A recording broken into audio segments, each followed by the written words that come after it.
Hi curry fans, it's Julian from The Secret to That Takeaway Curry Taste. I've got a very short video today to give you a recipe that was given to me by a customer of mine, and this recipe will surprise you, but more about that in just a minute.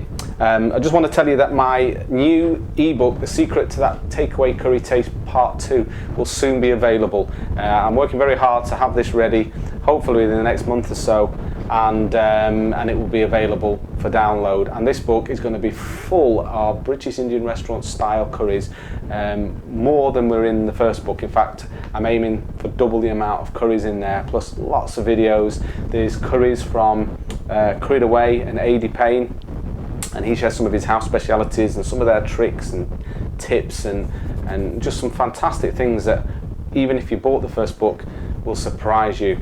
There'll be new base gravy recipes in there. There's a whole chapter dedicated to professional kitchen cooking techniques that Indian restaurant chefs use to create fusions of flavors and to create that right taste that you're looking for. So if you bought the first book, I know that you'll love this second book, because it really does build upon that first book, which gives you all the basics about British Indian restaurant style curry. So more about that in the near future. As we get nearer the release date, I will make more videos with more information about that. But today I just want to share with you this recipe. I'll get back to this story. I'll try and cut it short and not go on too much, because I tend to sometimes just get carried away a little bit. But I was in this customer's house going back about 3 months ago, and I could smell this wonderful smell of curry. And I couldn't help but say to this customer, he was called Adrian, an English chap, "That curry," I said, "smells fantastic. What have you been eating?" He says, "Oh, it's my mother-in-law." He said, "She's staying with us at the moment. She's Gujarati, and she makes all these wonderful curries." And so we got talking about curries and whatnot. Anyway, he told me that his favourite all-time curry wasn't a chicken curry or a lamb curry or a speciality vegetarian curry, but surprisingly said it's a baked bean curry. So I was obviously a bit surprised by that. I said, "What, baked beans like HEINZ baked beans?" He said, "Yeah, absolutely, just that, HEINZ baked beans, it's a baked bean curry." He says, and he said, "My mother-in-law makes it, and it's absolutely fantastic." He said, "It doesn't taste anything like HEINZ baked beans." He said, it's just out of this world." So I said, "Oh, I'd love the recipe for that." Anyway, I got on working, doing my job. About 20 minutes later, he comes in and he says, "Would you like to try that baked bean curry?" And I said, "Yeah, obviously." He says, "Well, she's going to cook it for you. Do you want to come in the kitchen? She'll show you how she makes it." So off I went in the kitchen, and I met Mrs. Patel, mother-in-law, and she showed me how she made this curry, and got the recipe, took it home, made it for the family. Kids absolutely love it. It is a fantastic curry. And she just explained to me that when obviously Indian people moved to Britain in the 60s, they couldn't get hold of ingredients, things that they can today to make their normal fare that they would normally eat. So they had to sort of adapt things that they could find in Britain to sort of suit their taste. And she said baked bean curry has been a staple for many Indian households for many years, and I must admit I'd never heard that. So anyway, I'm going to show you this recipe. It's pretty much identical to the recipe that Mrs. Patel gave me. The only difference is that I don't use the baked bean sauce that goes in the baked beans. I rinse that off, and I actually use my own tomato sauce. Just makes it a little bit better, but you can do it either way. I'll give you the recipe at the end of the video for both ways, so you can choose which way you're going to make it. So I'll show you the other ingredients to make this baked bean curry. Okay, with the spices, these are the spices we're going to use in our baked bean curry. We're going to use, there's just about a scant teaspoonful of turmeric there. We've got a teaspoon of paprika. We've got a teaspoon of garam masala, which is a finishing spice. We'll use that at the end. We've got a teaspoonful of cumin seeds and a teaspoonful of AJWAIN seeds. Now these are, I'll just show you them, I don't know if you can see them, but they're like a sort of a small, they look a little bit like a sort of a small cumin seed, and they have a really aromatic, sort of almost perfumey, flowery smell, and they really do infuse a lot of flavour into curry. And this is the spice that really sort of gives the special flavour to this curry. So I think you spell AJWAIN Some of you might correct me, but I think it's AJWAIN. So that's what you want to be looking for in your Indian grocers. We've got a teaspoonful of mustard seeds, black mustard seeds that is. We've got half a teaspoonful of asafoetida, also known as HING. This spice, by the way, just to let you know, it's often one that a lot of people don't know about, but it really does give that characteristic home style Indian taste, and it creates a certain smell that if you've ever been in an Indian person's house, you'll smell a particular spice. It's very pungent. It's this spice. It's quite magical really, but you only want to use it sparingly. We've only got half a teaspoon, maybe just a bit less than half a teaspoon, and we've got about just over half a teaspoonful of salt. So those are our spices. Now we'll just have a look at the other ingredients we're going to use. Okay, we've got 1 medium onion, roughly chopped.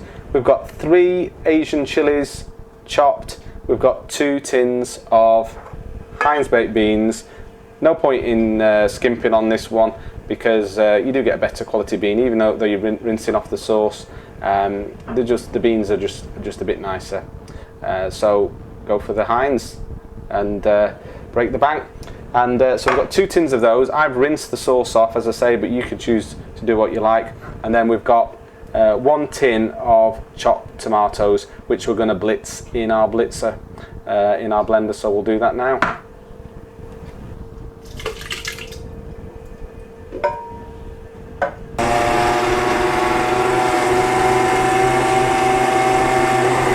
Okay, we're just using a standard 3-litre stainless steel pan here, rather than an aluminium pan. That's because we're using whole spices, and we just want to be careful not to burn those whole spices. Aluminium pans conduct heat a lot more than a stainless steel pan does really. So we can control the heat a little bit better. That's why we're using that. So the first thing we've done is we've put about 150 ml of vegetable oil in there. It's quite a lot of oil, but this is the recipe, and believe me, it tastes really nice. So what we're going to do next is we're going to put in our black mustard seeds. It's always important to, when you're cooking whole spices, to use the ones in the pan that take the longest to cook. And these black mustard seeds take a little while before they start popping in the pan. So we just want to put them in there, just give them a little stir. And you'll see them just starting to pop. Once they start popping in there, then we can start adding in the rest of our ingredients. Okay, so next we're going to put in the cumin seeds.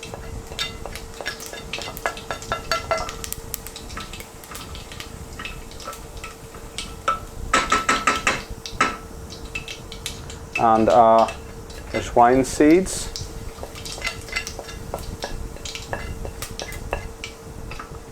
Asafoetida. Once this hits the pan, honestly, the smell that fills your kitchen once you're cooking asafoetida, and it lingers for days. It's a lovely smell. I really like it. Then next, our turmeric.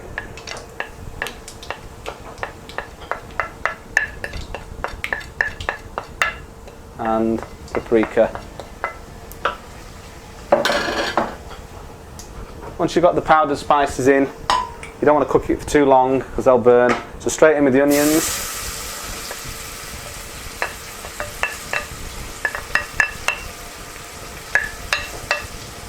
And the chilies.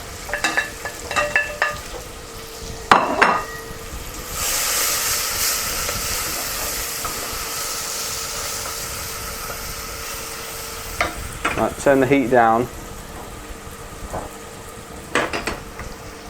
We just want to brown those onions a bit.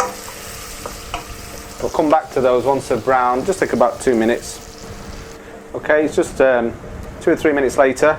One ingredient I think I forgot to mention was a teaspoonful of chopped garlic. Just get that in there.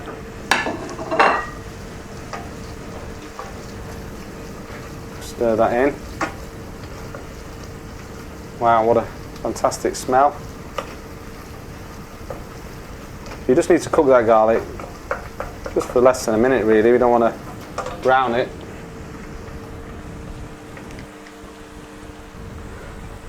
The next is to add in our tomato. So we've just blended that in a blender, just nice and smooth.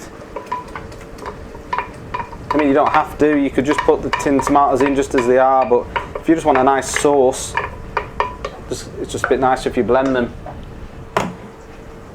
Just mix that in. What I do now is I turn the heat up, because you want to cook out those tomatoes, cook out the raw taste. And you'll know that that's done because the oil starts to separate from the mixture. So we'll just cook that just for a minute or so, probably about 2 minutes, and we'll come back to it and show you what it looks like once it's started to separate.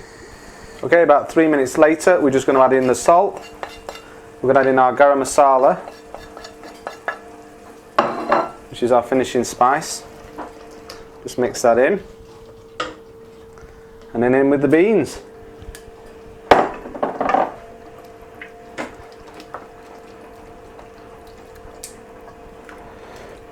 I bet you didn't know that baked beans could taste so good. So we're just going to cook this now, just for another couple of minutes, just to cook everything together. And again, when the oil separates, we'll know that's done and we'll serve it up.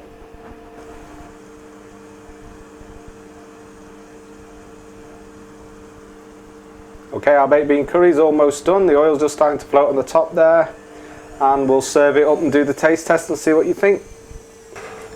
There we have it, baked bean curry. A curry for just about £1, 2 tins of baked beans, a few spices, and there you go. So if you're a struggling student or you just fancy trying something different, believe me, this is a really tasty curry. So we're going to get our taste tester to test it and tell us what he thinks about it.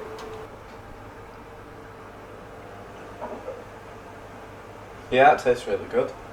No, it doesn't really taste like baked beans. Is it one of your favourites? Yeah, one of them. So give that one a try and see what you think, and if you like that recipe, give me a thumbs up. Stay tuned to this channel for more videos. I'll certainly be posting more videos in the weeks ahead about the new book, maybe some tidbits and some teasers about the new book and some other recipes as well. So stay tuned to this channel, and thanks for following.